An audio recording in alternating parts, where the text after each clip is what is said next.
গোটা জীবনে আলোচনা মূলত সিরাতুন নবীর উদ্দেশ্য। সিরাতুন নবী হচ্ছে নবী করিম সাল্লাল্লাহু আলাইহি ওয়াসাল্লামের 40 বছরের পর থেকে 63 বছর তার তিরোধান পর্যন্ত এই 30 বছরের জীবনী আলোচনা। আর মিলাদুন নবী হচ্ছে প্যারা নবীর জীবনের সূচনা থেকে, সৃষ্টি থেকে নিয়ে তার গোটা জীবনের যতগুলো পর্ব আছে তার সবকিছুর আলোচনা। বলুন সুবহানাল্লাহ। আল্লাহ নবীর জীবনী আলোচনা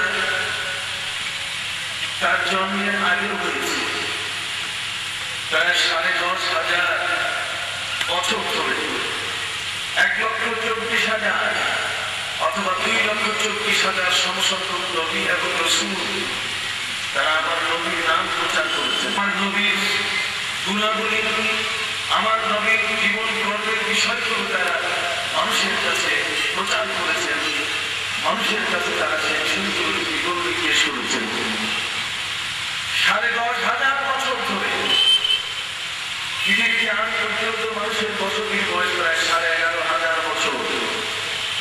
দীর্ঘ সময় ধরে 1,24,000 অথবা 2,24,000 সমসংখ্যক নবী এবং রাসূল যার নাম প্রচার করলেন, যে নবীদেরকে রুহানি জগতে আল্লাহ রাব্বুল আলামিন হাজির করে নবীদের কাছে ঈদ দিলেন, অঙ্গীকার দিলেন, ওয়াইদ আখাযাল্লাহু মিসাকাল্লাযীনা লামা আতাইতুকুম মিন কিতাবিন ওয়া হিকমা। নবীদের কাছে অঙ্গীকার দিলেন যে তোমাদেরকে কিতাব দেওয়া হবে, তোমাদেরকে জ্ঞান বিজ্ঞান দেওয়া হবে। সুম্মা জাআকুম রাসূলুন, এরপর তোমাদের মাঝে আমার হাবিব, আমার প্যারা রাসূল আসবেন। তিনি যখনই আসবেন তিনি তোমাদেরকে সমর্থন করবে, তোমাদেরকে তিনি সমর্থন দেবে এত বেশি পরিমাণে যে তোমাদের প্রতিটি কর্মকাণ্ডকে তিনি বৈধতা দান করবেন। মুসাদ্দিকুল লিমা মা'আকুম, তোমাদের কাছে আমার অঙ্গীকার অতটুকু বিষয়ের উপরে যে তোমরা বলো তার উপরে তোমরা অবশ্যই ঈমান আনবে কিনা এবং তাকে সাহায্য করবে কিনা। অবশ্য সেই নবী আসলে তোমরা তার প্রতি ঈমান আনবে এবং তাকে তোমরা সহযোগিতা করবে, সাহায্য করবে। তোমরা কি রাজি আছো? সেদিন নবী এবং রাসূল এক কথায় বলেছিলেন, আমরা অঙ্গীকার দিলাম। সেই নবী আগমনের সাথে সাথে আমাদের আসমানি গ্রন্থের প্রয়োজন নাই, ওই নবী আসার সাথে সাথে আমরা আমাদের সবকিছু গুটিয়ে নিয়ে আমরা মুহাম্মদ রাসূলুল্লাহ সাল্লাল্লাহু আলাইহি ওয়াসাল্লামের অনুসারী হয়ে যাব। বলুন সুবহানাল্লাহ। আল্লাহ রাব্বুল আলামিন তাদেরকে বলে দিয়েছিলেন, ফাশহাদু ওয়া আনা মা'আকুম মিনাশ শাহিদিন। তোমরা এই বিষয়টি আজকে তোমরা সাক্ষী হও আর আমিও তোমাদের সাথে সাক্ষী হলাম।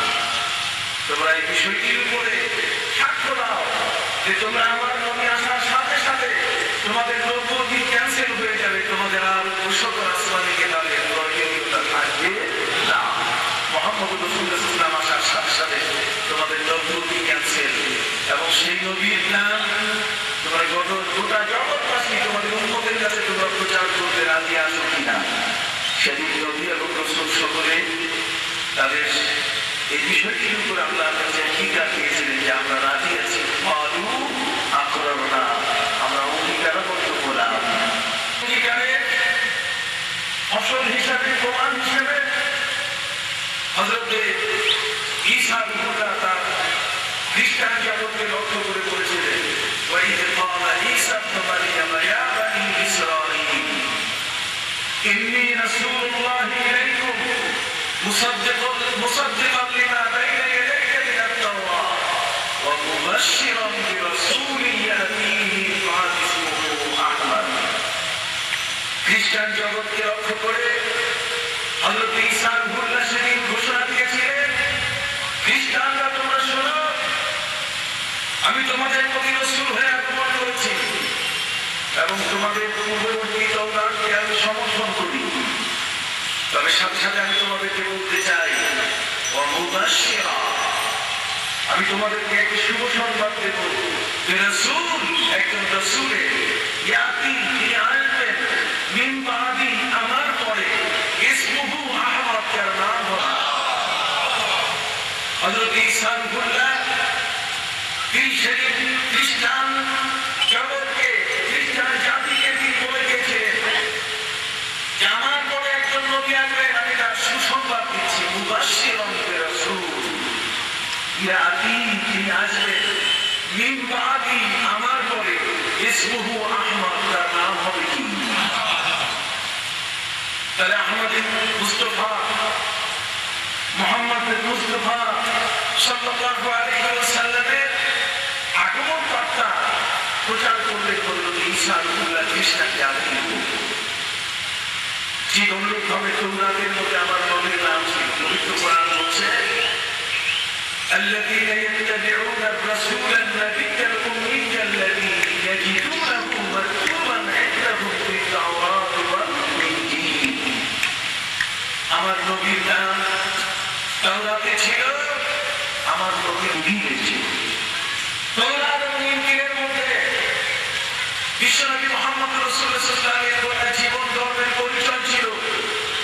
শুধু তাই নয়, আল্লাহর নবীর শামায়েল, আল্লাহর নবীর দেহ মোবারকের বর্ণনা, তিনি কতটুকু উঁচু হবে, তার হাইট কতটুকু হবে, তার হাত মোবারক দুখানা কেমন হবে, তিনি কেমন রঙের হবে, তার পা মোবারক দুখানা কেমন হবে, তার নকশা, তার পূর্ণ বিবরণ, বিস্তৃত বিবরণ তাওরাত এবং ইনজিলের মধ্যে ছিল।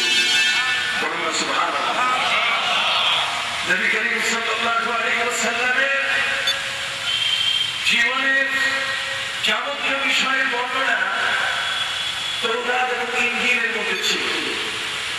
সেই তাওরাত এবং ইনজিলের মধ্যে নবীর জীবনী বর্ণনা থাকা, যে নবী এখনো জন্ম নেন নাই, জন্মের আগে 10,500 বছর যুগল 1,24,000 অথবা 2,24,000 সমসংখ্যক নবী এবং রাসূল যার নাম প্রচার করলেন, যার নাম বিবরণী পৃথিবীর মানুষের কাছে উপস্থিত করলেন, সেই নবীর ইন্তেকালের পরে তার নাম কি প্রচার করা যাবে না? তার ইন্তেকাল মোবারকের পরে তার জীবনের বিস্তৃত বিবরণ, পৃথিবীতে জন্মের আগে তার জীবনের সবকিছু নবী রাসূলগণ বর্ণনা করেছেন। আর তার ইন্তেকালের পরে তার জীবনী আলোচনা করা কি যাবে না? নবী কেমন ছিলেন সেই বিষয়টির উপর ভিত্তি করে আজকে যদি আমরা আমাদের প্রিয় নবীর জীবনী আলোচনা করতে চাই, তাহলে আমাদের একজন প্রতিপক্ষ মানুষ তারা আমাদেরকে বলতে চায় যেদিনে রাসূল জন্ম নিয়েছেন, অতএব তার জন্মদিবস পালনের পাশাপাশি তার মৃত্যু দিবস, তার ওফাত দিবস কেন পালন করা হয় না? এই ধরনের যুক্তি দাঁড় করে একজন মানুষ যারা আমাদেরকে বেশি বিদ্যা দিতে চায়, যারা আমাদেরকে মহাজ্ঞানী বানাতে চায়, অথচ তাদের এই বিদ্যার মধ্যে রয়েছে শুভঙ্করের ফাঁকি, তাদের বিদ্যার মধ্যে রয়েছে প্রতারণা, তাদের বিদ্যার মধ্যে রয়েছে ধোঁকা।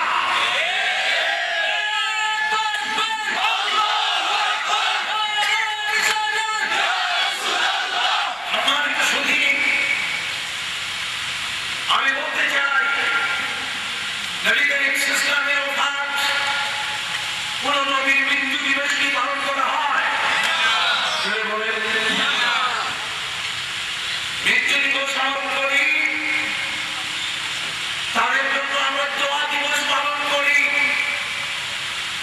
যদি আমাদের সমাজ থেকে কেউ মারা যান, তাহলে আমরা তাদের জন্য ইসারে সওয়াব মাহফিল করি।